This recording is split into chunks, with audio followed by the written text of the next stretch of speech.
Welcome to terror at Collinwood. 'Tis I, Penny Dreadful. The moon is full, and I must transform into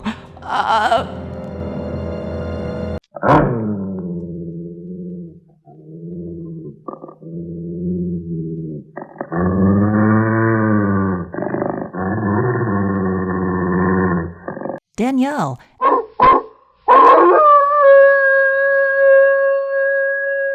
And welcome to the show. I am thrilled to be joined by the one and only Jimmy Hutcheson. Folks, you're in for a treat. Trust me on this one.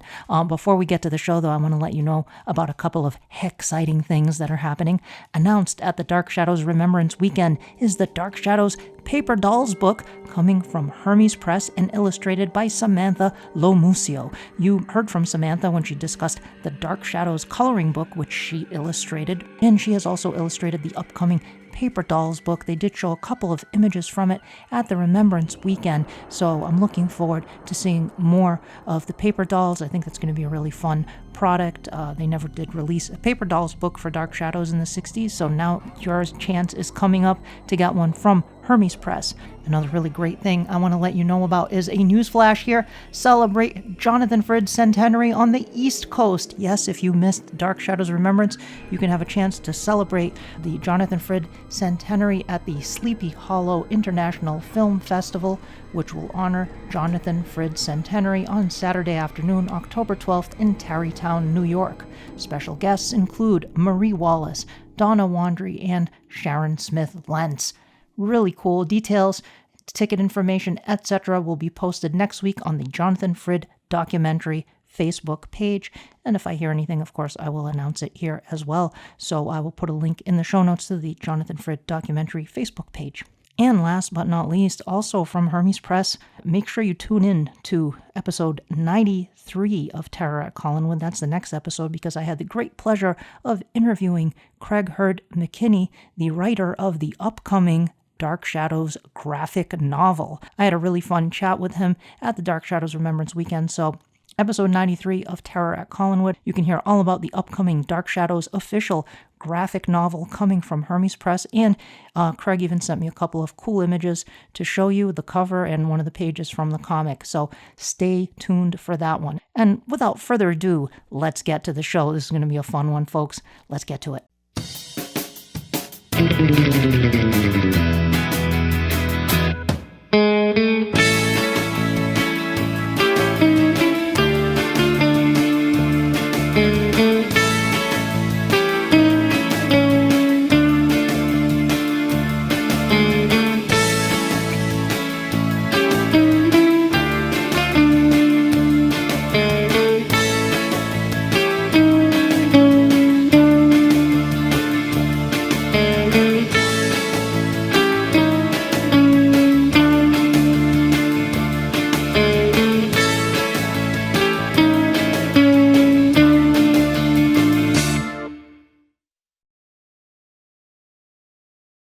There's nowhere to run, there's no place to hide. This podcast is fun, but there are spoilers inside.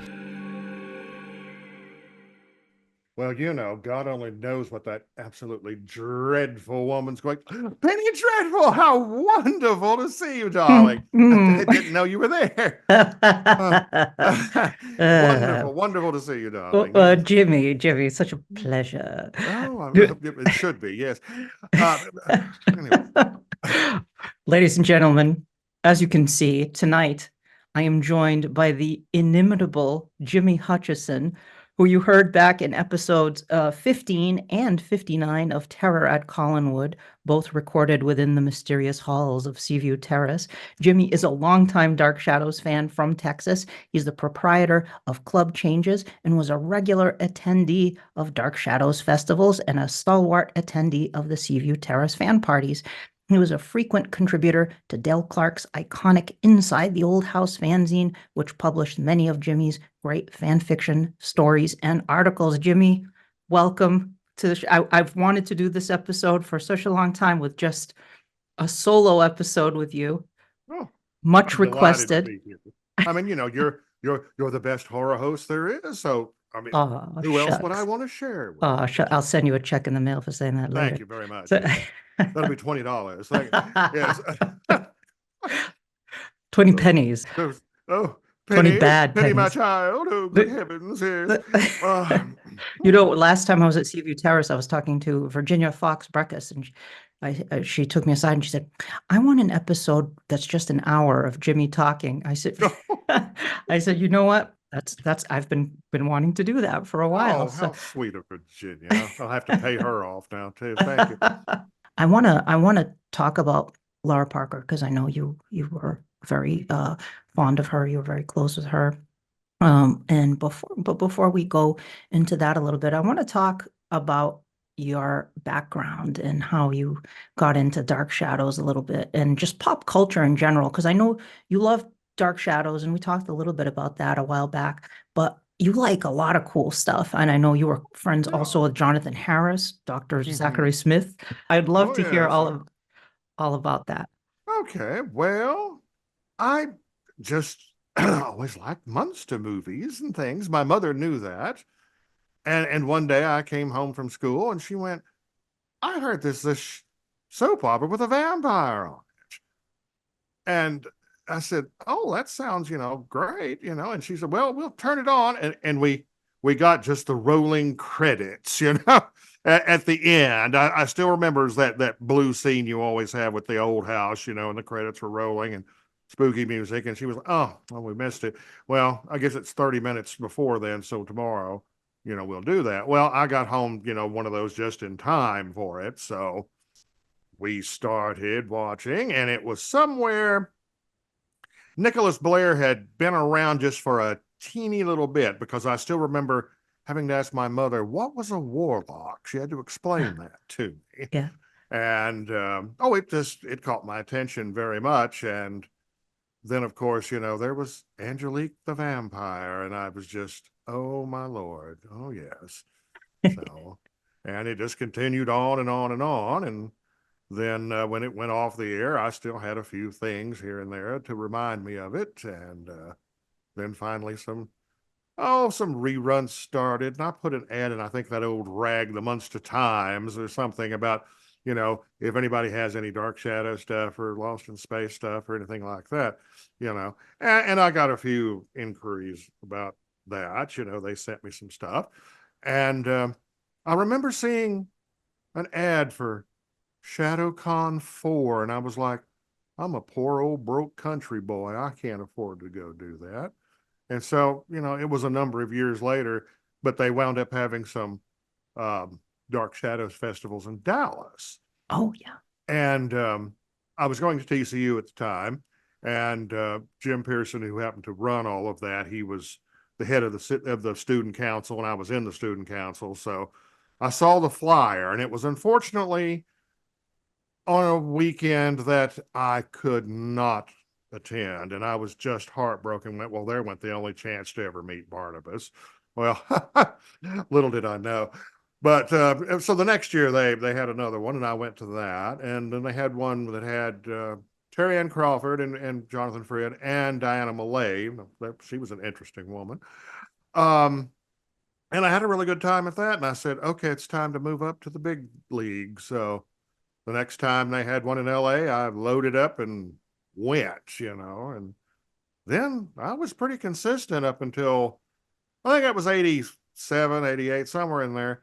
And I was consistent up until 2004 when my mother died. She Mm. died just before the convention, and I couldn't do it. And my dad didn't really want me to go off from him for a while, so I didn't.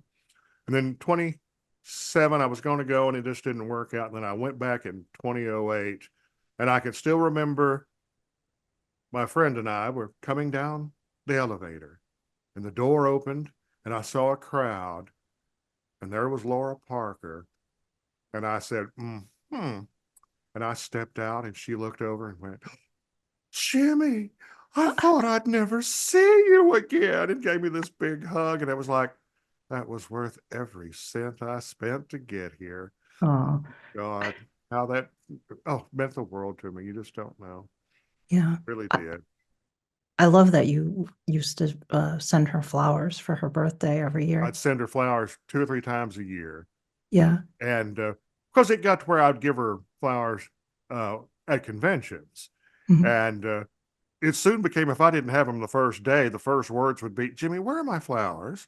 And of course, she was just kidding. I mean, she Yeah. was like, you don't have to get me anything. But of course, I always did. And then um, she wanted my address to send me a Christmas card. So then I had the house address. So it was like, oh, good. So here came Valentine's, and here came, every once in a while I'd send something at Christmas, and I'd send something for her birthday and everything. And she was just like, you've sent me more bouquets than anyone ever. Oh, you're my forever friend, Jimmy. Oh my God. She Oh, would just go on and on. She sent me little videos of them sitting around the house, and it was very nice. It was just so sweet. I was so privileged to have got to know her the way I did. So yeah. I'm very lucky that way. Yeah, I'm so glad that you shared that too, because she played such a villainous character in the show, but she was such a nice person, just Yeah. and But just a cool person. Like, oh yes, yes. I mean, she was, there were certain aspects about my life she found a little odd, but and she'd comment on them. But that's she's a real person, and she would have bad days where she'd get aggravated at something, and well, and it's like, well, everybody is that way. We sometimes forget actors are people, they right? Yeah, yeah. have good days, bad days, and opinions, and this and that. So What else were you mentioned you were into monster movies and Dark Shadows kind of dovetailed into that too, but what else you mentioned Lost in Space too, and you yes, that continue. that was a summer rerun about 72, I think. Mhm. There was a gap to fill with Dark Shadows gone. Yeah. And I just turned it on one day, and there's this wonderful character named Dr. Smith who's just being quite amusing, and this robot and all this stuff. And I just, oh, dear God, just in love with every aspect of that show. God knows it's silly and stupid sometimes, but it's a product of its time, and it was in the children's hour. And therefore, CBS was pretty picky about we don't want this too serious. Uh, Stupid little things like after episode 7, John and Maureen were never allowed to kiss again Right. because that might be a little too real for the children. They might think this is a real situation. So, and it's just silly things like that. But I finally wrote a fan letter to Jonathan Harris, and he mailed me back. I can still remember the day I got it, July 15th, 1977.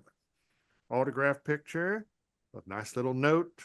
And I started writing back and forth to him. And then finally, oh, he's going to be at this convention. I'm going to go. And, and there we are. And yeah, we got pretty close. And he appeared in Dallas one time at this show. And I went. Oh, I sent him Tanqueray gin for his birthday because he loved Tanqueray. Yep. Uh, and I went, and he had me come up to his hotel room and was giving me these little life lessons. You have to cut the out of your life, my boy. You have to, Now, don't have friends like this. They bring you down. They do this. They do that. And I was like, oh, that's wonderful. I knew I really meant something to him. That you thought enough of me to tell me this stuff instead Yeah. of just, oh, yes, you're one of my fans. Yes, whatever. So that was very nice. And we kept up a correspondence for 25 years. It was Wow. really nice. Yeah. Did you get to see him more times after that and Oh, spend a time? couple of times, here and there. We had dinner together once or twice. It was nice. Um, And he was exactly pretty much like how he when he was Dr. Smith. I mean, he was amping it up a little bit, he was but very theatrical. eccentric, very flamboyant, Yeah. very much into himself. That was his nickname on the set, was himself. Oh my goodness. As yes, he's full of himself. Yes, Yeah. and he was fine with that because he knew he was. It's one of those things. I know, to be an actor, you have to sell yourself, and I think, unfortunately, he not only wrote his own press, he believed it to the point that it was sometimes just, you've kind of gone over the top a bit, Jonathan, but whatever. That's just the way he was. But he was very much, he wasn't a big, screaming, nearly scaredy cat, kind of Right, right. person. Sure. But there was a lot of Smithisms in him. And it was just every other word was a nasty cuss word, which you had to get used to. You just never want to see Dr. Smith going, "This son of a," and you're just like, good God, at first, and then it's like, oh, well, I guess I can say anything too. And I did. And it really opened up the conversations once, it was like, oh, I get it. We're just going to talk very plain, Yeah. So yeah, it's nice. And I got into Godzilla movies and things. I have this huge collection of Godzilla figurines. This is an unreal Mhm. amount of money I've spent. But you know how it is when you collect things. You I just do. I have a little Godzilla. Well, you probably can't see it, but I have a little in the YouTube version of this. Oh, okay, Yeah, I okay. have I don't know if you can see it up there. I have well, nah, you can't really see it. Mm-hmm. I'll send you a picture later.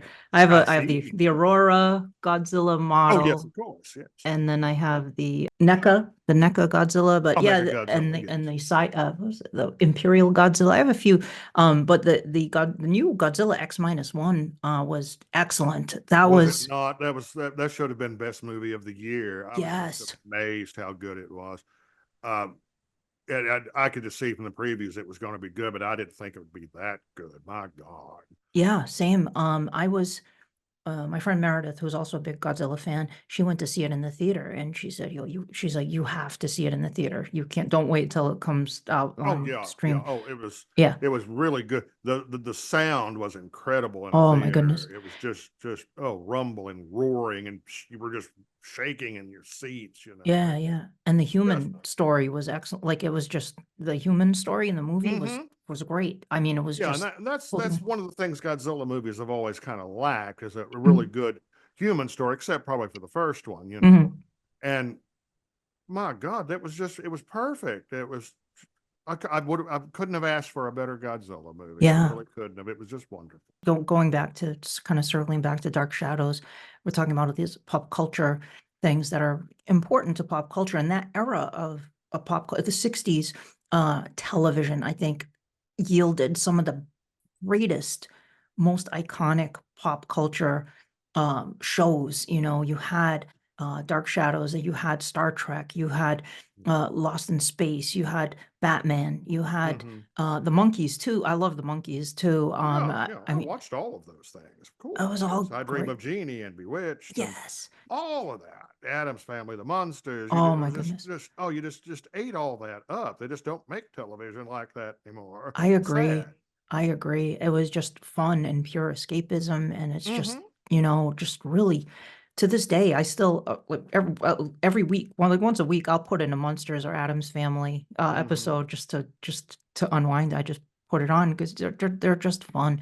Oh, Um, with Dark Shadows, you mentioned, the festival starting up in coming to Texas, and you got very involved with the Dark Shadows fandom. You started actually contributing to the Dark Shadows fandom as well, not only as an attendee at the festivals, but you actually contributed creatively through fan fiction and the amazing, which I still have, the I-Ching wands. I-Ching wands. The, Yes, indeedy. I need to start making those again. yeah, you do. I mean, these are so cool. And I have I sent you the picture. I found Oh the yes, instructions. I was so fond of that. I was like, oh my God, someone actually still has a Oh, set. I was like, oh, how exciting! And yeah. I really, need, I'm so thrilled that you still have those. That's oh, wonderful. I love them. No, that was something also. One of the things that got me close to Laura Parker was I gave her a set of those. Oh, And her cool. daughter, Caitlin, was 5 or 6 years old, and she played with them and kept reading my little instructions and playing with it. And she partly learned to read through that. And so What? Laura Parker was just very thankful for me for that. That was a cool little thing. I'd forgotten all about that. That is so cool. Wow. Yeah, they're great. The instructions are it's kind of gives you the whole background of the I Ching. But yeah, I remember finding these in the back pages of a fanzine that you had an ad in there. Yes. Uh and then I sent away for them at the time, and I didn't remember. I knew your name. Like when I went to Seaview, I was like, I know, it's funny because I knew you and Guy Haynes and Helen Samaras and everybody who attends or Bob. I'd known your names all through the fandom, but I'd only gone to 2 festivals, so I'd only met some of the fans there, but I never got to meet you. But I remember all your names from the fanzine, so I love that you made these. And when I posted the picture, I know a lot of fans were asking about that. So how did you get involved in the fandom as a contributor to it? Well, Dale Clark lived in Dallas, and I'm just west of Fort Worth. And he and I had actually briefly met at I guess it wasn't a Star Trek vision, but it was some kind of just a little convention-y thing. And I'd found a picture of an 8x10 of the Jupiter 2 from Lost in Space, and I had it in my hand, and he happened to walk by and see it. And he's a big Lost in Space fan too. Mhm. So he asked me about it, and we introduced each other and talked to each other. Well, later on, I was walking around and I came across this table, and there was um, an ITOH, is what we referred to them as inside the old house. Yeah. And I was like, oh, he's into this Dark Shadow stuff too. How cool. Oh, yes, yes, yes. And I bought one, and stuff. And I wrote to him once or twice, and then we just started calling each other. And we're still very good friends. I still talk to him pretty often. And I started sending him this stuff, and he liked it enough to print it. So I was thrilled to death, and he encouraged me to keep going, and so I did. So. That's fantastic. Yeah, you wrote quite a bit of fan fiction, and you also wrote like articles too. Like I have this one. This is from issue 38, and I loved you did a in the fan page, which I love. Dale Clark used to do the fan page where people could write in articles, Mm-hmm. and you did the new Dark Shadows. What went wrong? It was about the Ah, 91 series, and I love you did it as a script, and you had Sarah, the ghost of Sarah, going. Dan Curtis, you must stop. You must stop rehashing old script. You must stop. well, I was sitting there going, my God, I've waited 20 years. It's like, I know this script verbatim, for God's sakes. I mean, oh, So yeah, it's I just, loved I well, I shouldn't say I loved the original Dark Shadows. I liked the 91 oh, I series. did too. Yeah. I own Ben Cross's caped coat. No kidding. How did you I get that? do. I bought it at a festival. They had an auction. Wow. And I remember telling, like, a year or two later, Lisette Anthony, she was there, and I told her I'd owned it, and I told her how much I paid, and she went, "Oh, you are mad." uh, I won't mention the price, Yeah. but of course I'm way too fat to ever get into that thing anymore. It was it Oh, was it was strange. It wasn't like a regular Inverness caped coat. It was a regular top coat, and they had little hooks put in, and the cape part was hooked in and sewed in. It was very strange. huh. And the inner sleeve part that had been completely ripped loose from the outer sleeves, and there were still cookie crumbs in one of the pockets.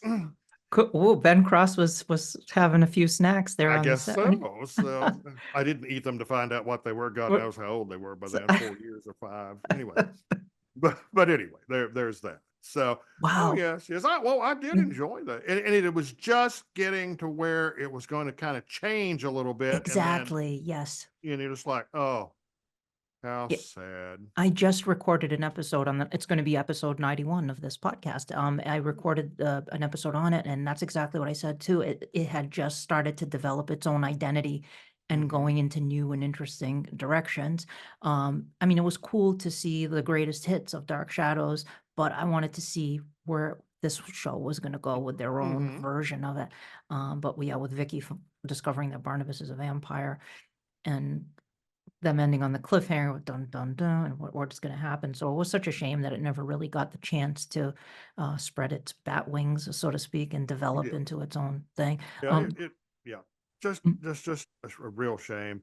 yeah. Uh, it was just, I don't know. So many shows don't get the proper chance they should. Mhm. You take something like MASH. It didn't do very well the first year, Yeah. and The only reason it got a second chance was Mrs. Paley at CBS. She liked it and told her husband, "Don't cancel that. Give that some more time."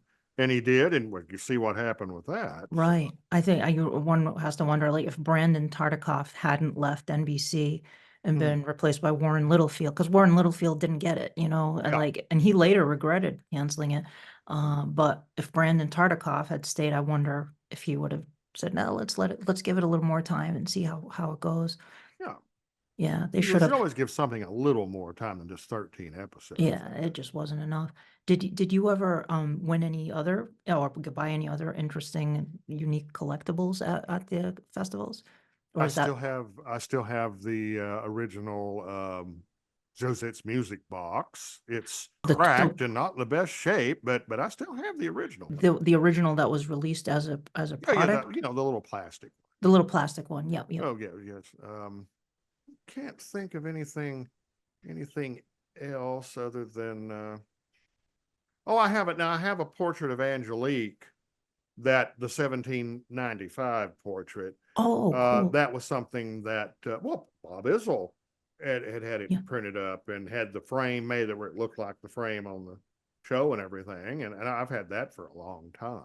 So Yeah, I wish you would do more of those for the Seaview get-togethers, because I'd like to get one of those too. He had it on, and well, I did an episode with Bob and Jeff Kenny recently to talk about Our Shadowed Past Volume 2, and he had Bob had it up in the background, that painting. I was like, I'd like to get one of those too. What about, so you got you start writing fan fiction for Dale, and at some point I'd like to get Dale Clark on the podcast. I want to get Dale and Dan Silvio from Shadows of the Night, maybe May Sutherland from Wincliffe Watch, do a fanzine episode. I've had Kathy on, Kathy Rush. I've had her on the podcast, but Dale is one I definitely want to talk to. So you started submitting fan fiction to Dale and a lot of Clark. that came from the fact that we would talk Mhm. and we would have ideas. He'd have ideas. I'd have ideas.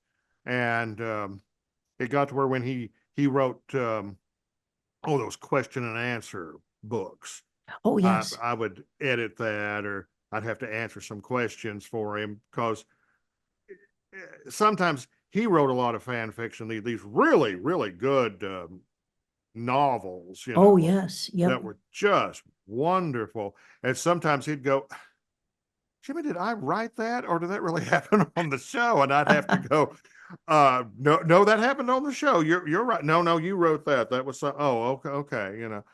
So there was that. But the thing about the fiction came from, it's always a lot of times it's the what ifs, what we didn't see. How can we explain this inconsistency from this? How do they tie together?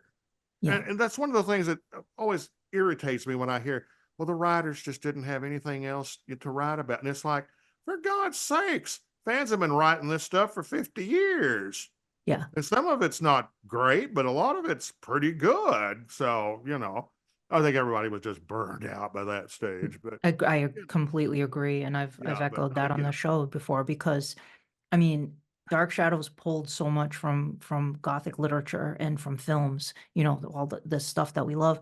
They could have continued to do that. There are so many untapped stories they could have done, but like you said, they were all burned out. Dan Curtis wanted to go make movies. Jonathan Frid and Dan Curtis had really butted heads over Night of Dark Shadows. That was bad news when that happened. Yeah.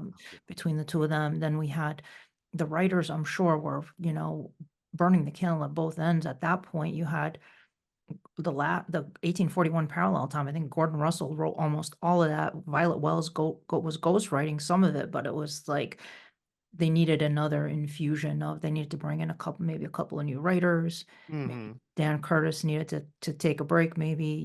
I think Dan Curtis was ready to move on. That's the real reason Dark Shadows ended, not because they ran out of ideas. I was always surprised he could have done such an excellent werewolf movie. Yes. It could have been a Quentin story that, and he just never did that. And I'm going, that werewolf looked pretty good on just video. I mean, can you imagine how good that would have looked with a little bit bigger budget on film? That would have looked great. It would have been really cool. I mean, he had it David just never Selby. happened, and I've always been kind of surprised by that. I am too. I mean, you had David Selby, you had Lara Parker too for Night of Dark Shadows. You did went with the ghost story, but yeah, I'm surprised, really surprised they didn't do a werewolf story. I totally agree with that. I also think it would have been cool as part of that if he had done that, like I was thinking like what would they have done if Dark Shadows movies kept going? If he had done like an Amicus type anthology movie where it's like Yeah. three Dark Shadows stories Mhm. with a framing device, and that would be kind of Oh, that would have interesting been too. wonderful. Yes, yes. Yeah. I think in a way he was hoping that was kind of going to be what was going to happen, but Mhm. um, it just without Fred and unfortunately, when you start a Dark Shadows movie and it doesn't even have the Dark Shadows theme when it starts, you're just going, oh dear, Yeah, you yeah. know. And Laura Parker's great in it. I love the Carlotta. I'm Carlotta Oh, Drake. You know, it's just wonderful. Grayson was, yeah, And she was great Selby's in it. great. They're all good, but it just didn't mesh. And of course, coming out after the show had been canceled didn't help it either. So Did you see it when it came out in the theater? actually, I'm afraid I was. Well, there's no Barnabas in it, so I Oh, didn't go. really? Yeah, I'm sure Oh like yeah, you're and not alone. I do remember wanting to see House of Dark Shadows so bad, and we had to drive to this suburb, and it was in the middle of nowhere. Now it's all just one huge city, but we went special, and it was just me and my mother, and oh my God, it was just so spectacular on a screen, and so bloody, and so this, and so that. And probably 20, 25 years later, I went back to that same theater, and it was like $1 theater then, and I was buying a ticket, and I said, God, the last time I was here was when I came to see House of Dark Shadows in 1970. And the woman went, I probably sold you your ticket. I was working here. Wow. I was Wow. just like, ooh, okay. Wow. Mhm. That's Top interesting. That's security there, honey. Yes. definitely, yeah. What are some of your favorite, before I want to get back to the fan fiction because we have a special treat for listeners and viewers. But before we get to that, I want to ask you about some of your favorite memories of just being involved in the fandom because you've gone to so many festivals and then you started going to the Seaview Terrace, Collinwood parties too that Bob Issel puts on, which are super It's, fun. So what are some of your favorite memories of attending these events? oh, there are certainly some, wonderful moments with Laura Parker. There's a few times I had some nice encounters with Jonathan Frid. I used to joke with Diana Malay. She'd be talking, and I'd go by and go, "Less talking, more signing," and she'd go, "Oh, thank you, Jimmy. Yes, you're right." And she'd go back to doing stuff. It was just fun little things like that. But the main thing was it's the friends you make, the friends you meet, the people you meet. You make these friends, and it's just wonderful. You get to where, well, I'm not starstruck anymore. Yes, I want to see these stars. I enjoy seeing them and hearing their stories and everything, but I'm mostly going now to see my friends, to be with them. Yeah, And that's what was really about. And the fandom was so rich, and it just made you just made lifelong friends that I still have, that I've known 30, 40 years. It's just unreal. And that's wonderful. And I remember the last time I saw Robert Colbert, I didn't get to say it when he was on stage, but he was walking out, and I stopped him for a minute, and I said, I just want to thank you. I said, because when the show was canceled, the main thing I had to remember it by was that album mhm, of that music. And that made that show live in my mind. I could remember scenes and characters and all of this stuff. And it kept my love alive for it until the reruns started. And then I started coming to these, festivals that I've been coming here for 30 some odd years. And it's all because of you. And I just wanted to say thank you. And he was like, oh my God, what a wonderful thing to say. I mean, he aw, was really complimented by it. And I really meant it, because the music was a character itself. for I mean, it was sure. just so good. Soap operas didn't have music like that, good Lord. Yeah, For that matter, most TV shows don't have really good music like they had back in those days. I it's mean, true. Yeah. I mean, this full orchestral mhm. score. so But suspenseful, I would eerie. say that, the friends that you make are the most, probably the best memories. Uh, oh, I saw something one time that was just, you just, you just see these things and you're just like, oh my God, did I just see this? Or you overhear these two actors talking and you hear some things and you're just like, oh my God. And I'm not going to repeat any of them, but it was just like, ooh, oh, that was interesting, You can repeat them after we stop the episode. Oh, I'll tell you sometime. Yeah.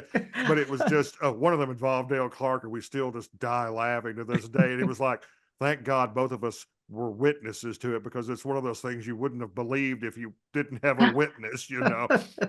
Oh God, how Yeah. funny. But there's that. Just getting close to Laura, being like having Catherine at Seaview and being able to talk to her, and Yeah. I like her boyfriend Patrick quite a bit. He's got a nice little dark sense of humor, so I always enjoy chatting with him. Laura Parker's husband was nice. We'd talk about this and that, and I hung around with her daughter quite a bit when she was younger, and all that. So yeah, it was great. I will say, she was telling me one time a story about, well, we stayed over at an apartment in New York, and of course she had a guy come and spend the night, and da da da da da da. And they grow up, and I said, I'm going to tell you something. I said, one time she came out with me and a couple of other fans, and we went to this restaurant in Times Square. It was called Barrymore's. Just wonderful, wonderful place. It's not there anymore, Mm. and we always met there.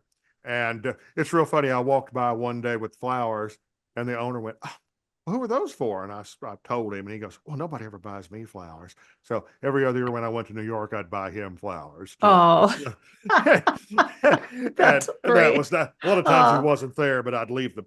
But, that's awesome. anyway, she went in there with us, and she wanted a cocktail. And I said, well, she was about 15, and I said, well, we'll see. And I ordered it, and they gave it to her, and she just drank it right up. And, can I bum some cigarettes? And I'm like, sure. And I told Laura, I said, I never told you that because I was afraid you'd kill me. I was just like, oh my God. And she just laughed about it. Well, Oh, that she was laughed. back, Okay. that was back then. I mean, Yeah. da da da da Oh, da. I But love that. she was amused by that. So, but I was like, oh, at the time I was just like, my God, if your mother knew, she'd just kill me. I mean, She put a curse on you.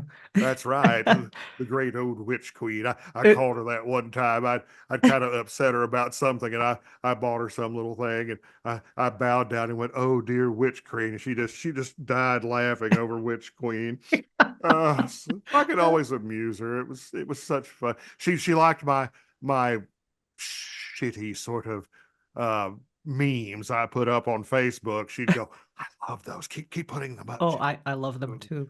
I Keep putting them up. So that was, that was nice. I remember you were texting her the first time I met you at Seaview. You were texting with Lara Parker. I was like, what? That's so Oh cool. yeah, yeah. I'd text her and send her pictures. Well, here I am at the house again, and da da da da da. Yeah. So Did she ever make it out to Seaview? Do you no, know? I don't think she ever did, as far as I know.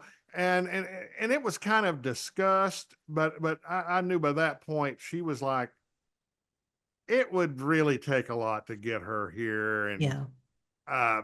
she wouldn't want to stay in the house, I don't think, and Yeah. this and Yeah. that. Catherine was all gung ho about it, She's but adventurous. Yeah. yeah, she was like, oh well, I want to stay here in Josette's room and all that, and I don't think Laura would have wanted to be in a hotel and stuff, and Mhm. she could be shy, which a lot of actors can't. Nancy Barrett's notorious about Mhm. that, very shy in person, Yeah. and I think she would have just. I don't think she would have fit in that well. I don't think she'd have been comfortable with it. So. Right. Gotcha. Mhm. Did being friends with people like Lara Parker, Jonathan Harris, does that, I guess, color your perception of the show? Like, can you still disconnect and watch the show? Oh, And absolutely, especially oh, with like, I don't. A lot of times, I didn't even connect Angelique being Laura Parker. mhm, mhm. I mean, and we'd be sitting at a banquet and they'd be showing that, and I'd go, I don't even think about that being you. And she goes, well, I really don't either. It was so long ago, you know. Uh-huh. And she was just, here's my friend, an actress named Lara Parker. Here's Jonathan Harris, who's I'm friendly with him. I know him. I've had dinner with him and stuff. And I was able to disconnect from that and just enjoy the show for what it is. But Mhm. you do tend to sort of see these little moments that you might not have noticed before because, oh, I can see him doing this. I can see that was the real him. There's a couple of times you can see where Barnabas is all of a sudden he says or does something and it's like, oh, that was just pure Fred. There was no Barnabas in that statement or It, maneuver or whatever. That was right, just Fred there, right. So yeah, you notice those things, It gives but you an insight into the performance. Yeah. but Interesting. it didn't affect it much. I mean, I still love the characters, and but as far as not going, oh, well, there's Catherine doing blah blah blah. I'm going, no, there's Maggie. Yeah. That's how I look at it. Yeah. You can still suspend your disbelief Oh, and absolutely, disconnect. absolutely, Yeah. absolutely. Okay. Yeah, I brought that up because there was one time there was somebody was upset about something that one of the actors said, and they were like, I'll never look at that character the same way again. And I would never want that, to happen because they're people, like you said, they're people, they're actors, they have their own opinions, their own political views, etc. And they Sure, may, I don't agree with a lot of people's opinions, but mm, that's their opinion. They're entitled to it. yep, You can believe in what you want. You can vote however you want. It doesn't mean we can't get along, for heaven's sakes. And yeah, I can still appreciate your work as an actor. I mean, there are people that are. I've known people that have said, "Well, I met such and such, or I took him on a tour, or I did this." God, he was up, and you're like, "Well, people can be, and mhm, but that shouldn't poison your view of their acting. That's the whole point. You're acting. yeah, I yeah. mean. Is there anything else you want to talk about with regard to your memories of the fandom or future hopes for Dark Shadows in the Oh, fandom or the show or etc.? I hope it always stays alive, that there are always new fans, that people will remember these actors and artists and composers and writers and everything else so that, you know, you can, just to keep it perpetually going. You don't want their memories to go away. This wonderful program that if you can get over the shabby, sets or the looks or whatever, the microphone. And it's like, if you can, I've always said this, if you can get somebody to watch one really good stretch, a week or so of Dark Shadows, you'll be suckered into that story and you won't care at all. Yep, All disbelief, it's right there. agree. I agree. And my go-to when somebody asks me where should I start, I know a lot of people start with say episode 1 or start with introduction of Barnabas. I always say 1897. I think Mm, 1897 will grab you just because it's so mhm. fun and there's so much going on. The characters are really vivid. I love all the storylines, but I think that one is really good to grab people and suck them in. I remember one time I watched it from Barnabas' perspective. I watched 1795 Mhm, when it ended. Then I went to he got out of the coffin. And mhm, then as soon as they went to 1795, I went right to the end of the seance to see mhm. it from his perspective. And that made it a little different.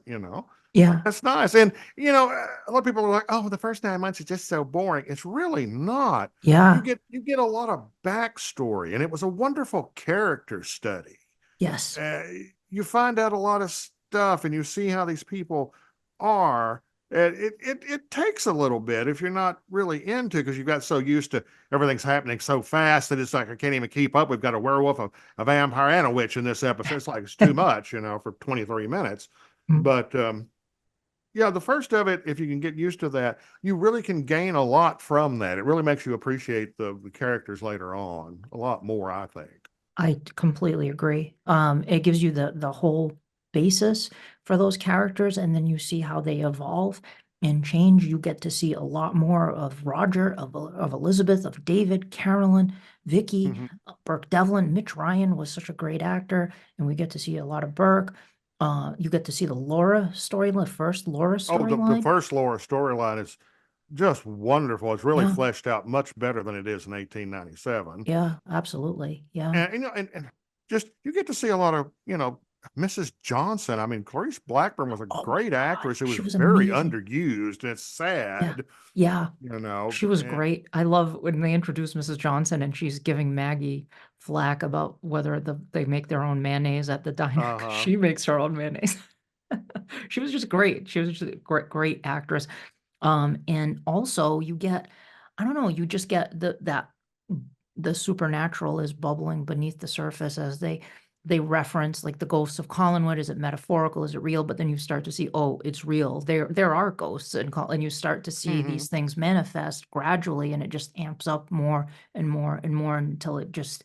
I think Stephen King called it a Mad Hatter's Tea Party. That's how he referred to Dark Shadows when it just kind of Well, and blossomed that into was, this. that's one of the things that you'll notice later on. Elizabeth's going, I wish you would tell me more about what's going on. It's Mhm, like she knew there are things. Roger was more, but mhm. he knew it too. But Yes. Elizabeth, she knew things were going on. Yep. She really did kind of want to know. So I think she could help protect the family, and they never really would, let Yeah. her into it. I still remember being quite shocked where it's like, my God, Roger has walked to the parallel time room by himself and has watched something. That's really stepping over the line there that, okay, they all believe everything's going on Yeah. now. There's no denying it at all There's now. no, I think after Quentin's ghost, there that was kind of a turning point. They Yeah. they were just like, okay, we have to sort of Yeah. We acknowledge have to that acknowledge that this is around. Yeah. because Hmm. they hint that I mean they know, but they just don't want to. They just kind of want to have that stiff upper lip thing and not acknowledge it. Because I remember there was one episode where Roger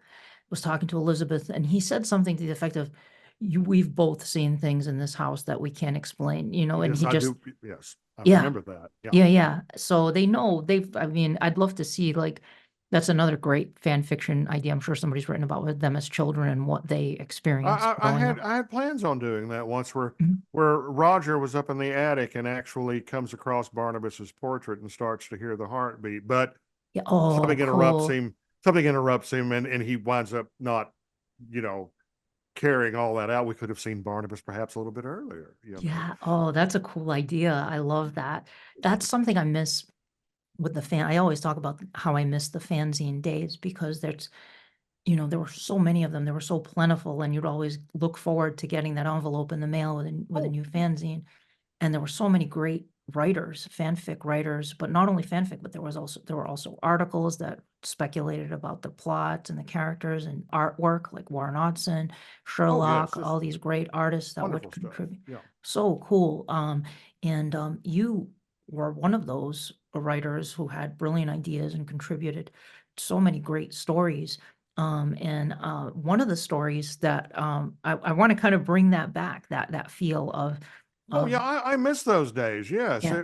you were now, that's one of the things Dale and I still talk about. We still talk about these little stories and these little ideas and stuff, but they don't go anywhere because there's no outlet. There's no real outlet for it anymore. Mhm. If you put something on the internet, it would just be so lost. You'd never, I remember one time I just happened upon a really good Lost in Space story that somebody had written, and I was just like, oh, I'm really amazed. That's really great stuff. But how I lucked upon it, I don't know, because I've tried to read some other fan fiction from other shows or Dark Shadows or whatever, and you get about a page and a half, and you're going, oh, this is just no, I can't do it.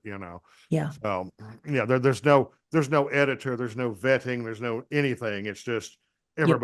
everybody's an expert suddenly, and it just well, not so much, but yeah. Yeah, that's just like you have to kind of weed through it. There's I think fanfiction.net. I think that's the one where a lot of people, it's like a repository for fan fiction, but it's not back then, like you said, you had an editor that would go through it and kind of Mhm. tweak it or choose what they wanted to publish in their zine. Now it's like the Wild West, like anything goes, it can go out there. There have been some I've seen online that have been good. There was one writer Charles Delaware Troll. I don't know what their real name was, but they went by Charles Delaware Troll, and they did one whole year of Dark Shadows after it ended. They wrote phony synopses, but it was fan fiction. It was totally made up, but it was really good.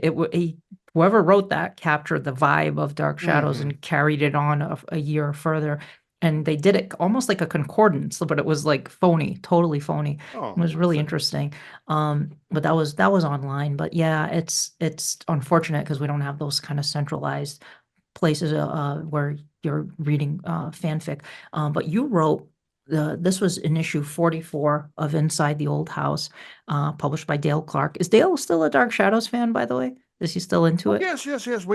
He's still a fan. Of course, we always joke. He's always, I'm starting to watch it again.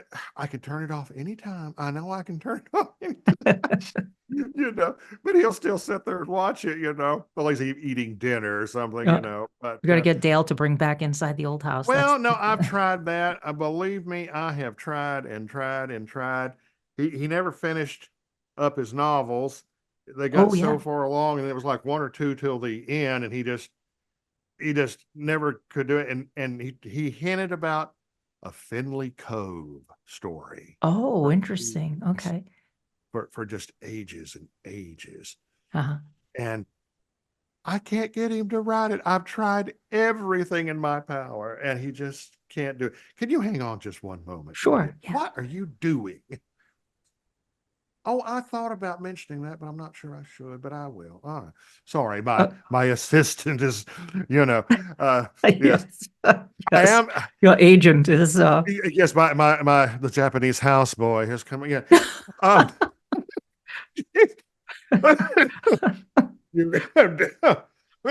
dear God.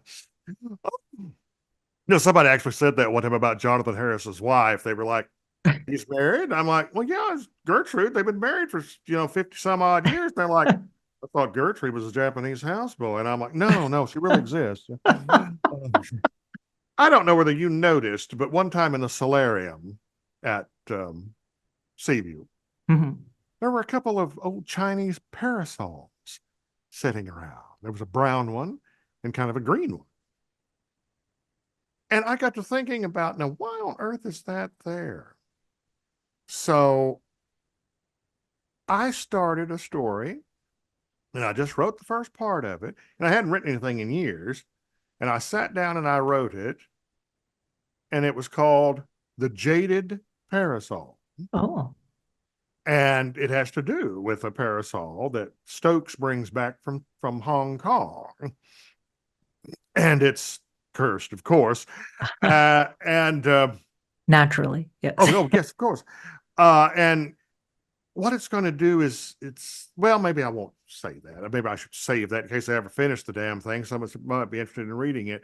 But that's where your ideas come from, is little things like that. Yeah. And I had several people read it and go, it's great. This is, you still got it. And it was like, okay, I proved I still got it. And then just never did anything, like an idiot. So maybe one of these days I'll sit down and just go, as Jonathan Harris said, every once in a while, the old hen, he would call Gertrude, the old hen would go, get in there and send those fan people replies. Oh, all right, I'll go in there. Because he I answered every fan yeah. letter he ever got. He made a point of that, but Oh, oh, he had to be poked every once in a yeah. while by her. Go in there and do that. So maybe one day I'll be poked enough to go, I'm going But, to write some but more on this story. I When wish I you do, would. I wish you would do it. I'll send it to you first thing. Please do. I'd love to read that. You know how many stories you've written on Dark Shadows fan fiction stories? I really don't know. I wrote one for Kathy Resch, Mhm. and the rest of them all for Dale because I was just closer to him. Oh, I don't know how many. There was a fair amount. Yeah. I know the one that probably stirred the most was where Julia was dying of cancer, Oh, and wow. Barnabas had to decide: I can save her, but do I dare? Is that what she would want? Mhm. But it was only because Carolyn made him, she confronted him about, she's been in love with you all this time and you just ignore it, Mhm. and now she's dying. And Barnabas didn't realize she was quite that bad, Yeah. And then he goes there into the room. It's like, oh boy. Yeah. And it's like, I can change her, but I don't know if that's what she'd want. Should I or should I not? And that resonated with a lot of people because they had lost people to cancer. And then Sure. I'd lost my grandfather to cancer, and that's what inspired that story. So Yeah. that one went over really well. That was Yeah. probably the one I was known. I had people come up at conventions and go, "Oh my God, that story! It was just so good. It reminded me of my mother, or it reminded me of my Yeah. grandfather. It reminded me, and that meant a lot. That one was in inside the old house. It wasn't inside the old house. It was Yeah. called Second Chance. Second Chance. Okay. And for those who are listening, I'll put in the show notes a link to Madeline Marks, who attends the Seaview events and runs she runs the Dark Shadows Discord group. Joe Escobar, I think, has sent her some stuff too. And she's created a Google Drive with many scans of Inside the Old House. I think they're all of the Inside the Old House, all of the World of Dark Shadows. So you can actually dive right in and read Jimmy's stories and everyone's contributions to those zines. It's a great thing that exists and that Madeline provides that free for fans to. So I can put the link for anybody that wants to check out those back issues and read some of these stories. Are there any other favorites of your stories, Jimmy, that come to mind? Just the gay boys in bondage one, but we won't talk about that. That was in Wincliffe Watch number 3, right? Was it? I'm kidding, of course. Oh, yes, Rachel. Yes, we've got a good one here. Yes. I remember that. That was banned from the Eagle Hill Sentinel, as I recall. That old caretaker had some funny things going on there in that crypt, let me tell you. Oh, Lord have mercy. So we're gonna have one of Jimmy's stories. He's gonna read it himself to you. So this is from issue 44 of Inside the Old House. Is this is your first story that you ever wrote or that had published? I was wrong about that. Oh, And okay. here's what it was. This is the first story I ever wrote. Okay. But it was short, so we kind of kept it back until later on. The first story I had done was probably my second or third story I'd written called Equinox, and that was in 87. So that goes Okay. back a long ways. Mhm. So I think that one was done in 93 or 4, I think. I asked This one, Dale yeah, about it. it's I think he 90, looked it up. 90 November, December 1993 is the 3, yeah. okay. Mhm. Yeah. Yep. So, but this was the first one I'd ever written, and so it's it's pretty good, I think, but it's not out there spectacular. But it was short, and it opened the floodgates for me to start. So that was the important thing about it. Yeah, and it's called An Encounter, and Jimmy's going to read it here to us, which is very kind of him to do that. So, and Jimmy has you have such a great speaking voice. I've heard you sing too at Seaview, and yeah, this is going to be a treat, folks. So, sit back, turn on the lights, and Jim, are you ready? I think I'm ready. We can certainly give it a try, and if I screw it up, we'll just start over or whatever. All right. Okay, here we go. How time changes everything.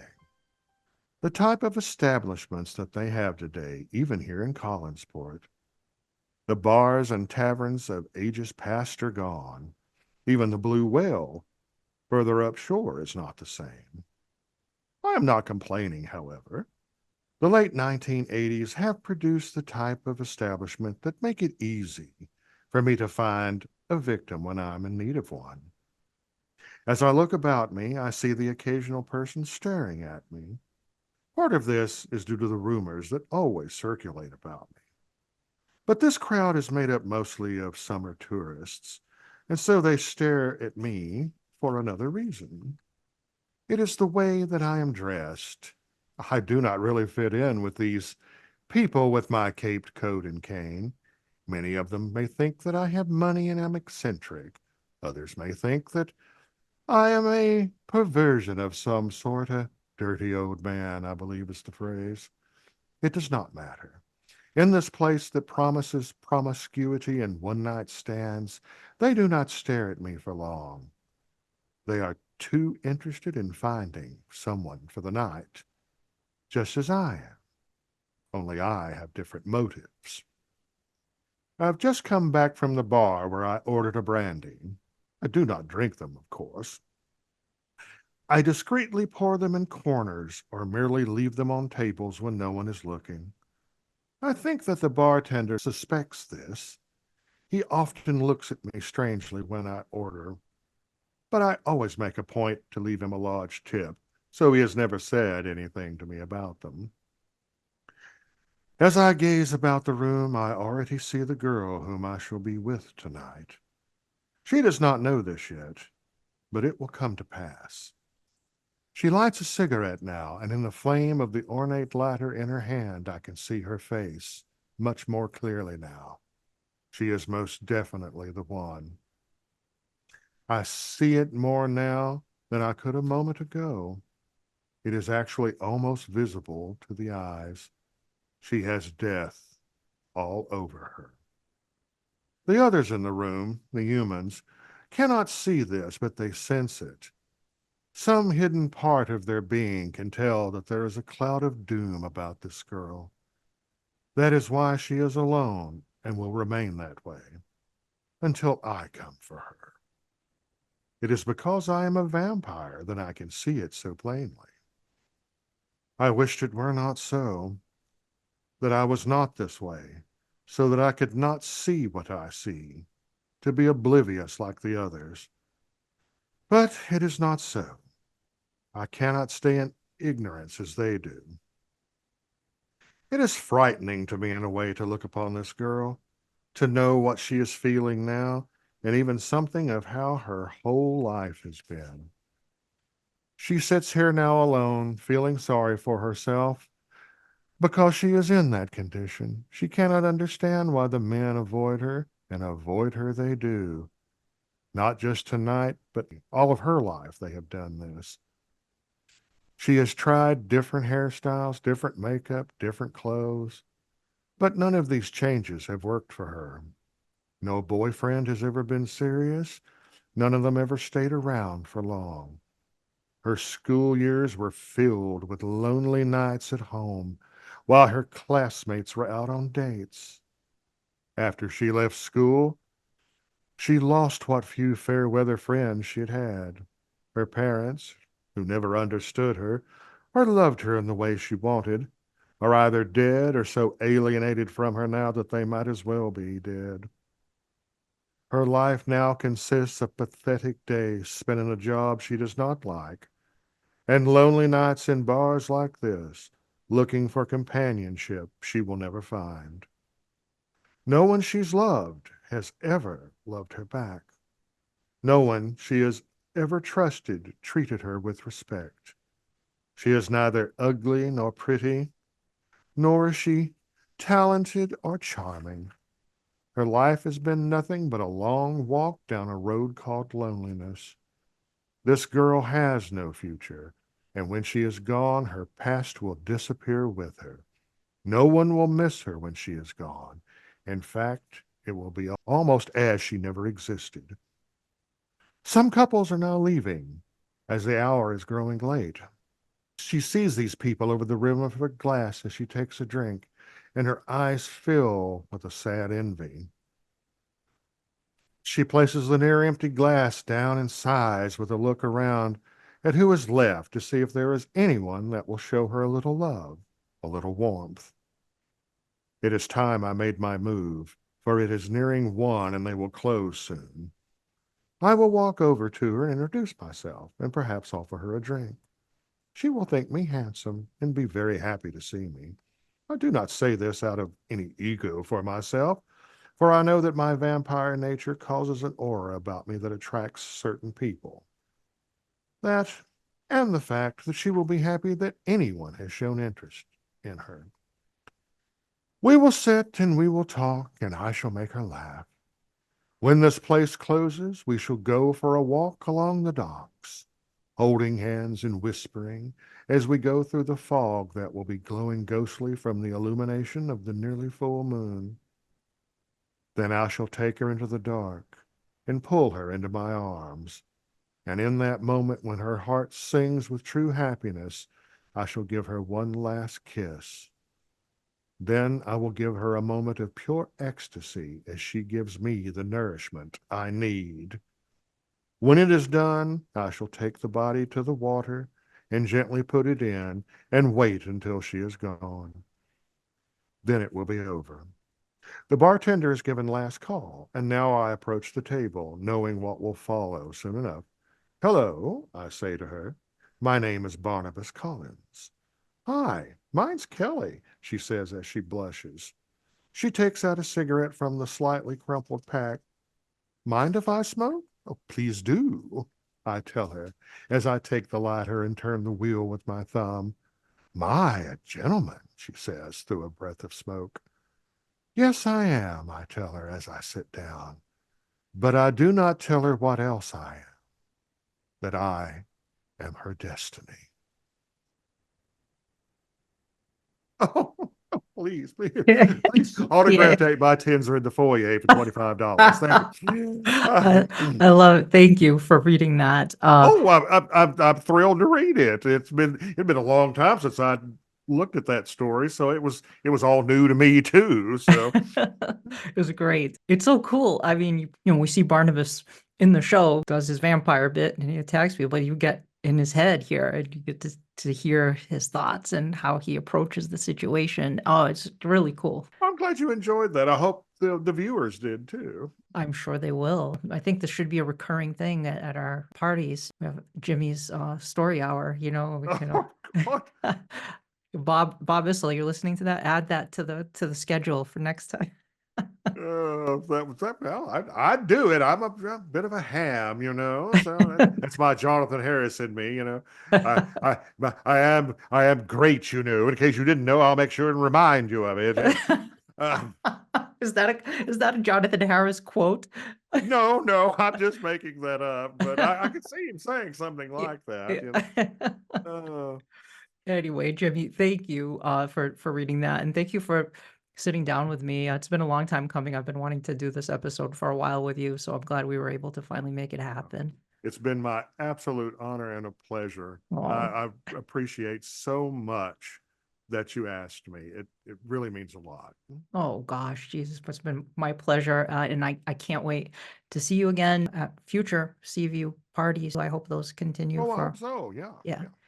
Absolutely. Yeah. Great. Thank you so much, Jimmy. And folks, thank you so much for listening. I'll put the link to the Google Drive for Madeline Marks so you can check out all the back issues of Inside the Old House. You can read more of Jimmy's fiction and many other writers who contributed to Inside the Old House and The World of Dark Shadows and so many of those other great fanzines. Please do subscribe to the podcast. It's completely free and it's all about celebrating dark shadows and keeping the blue candles burning at the old house. So please do subscribe and thank you for listening. Just a quick heads up, I have launched a groovy new Penny Dreadful the 13th TeePublic shop featuring artwork by the likes of Eric Marshall, Donald David, and several other talented artists. So check it out. It's the Penny Dreadful the 13th TeePublic shop. I'll put a link to that in the show notes. And for as long as they lived, the dark shadows never truly vanished, for there will always be terror at Collinwood. Terror at Collinwood is a Penny Dreadful production.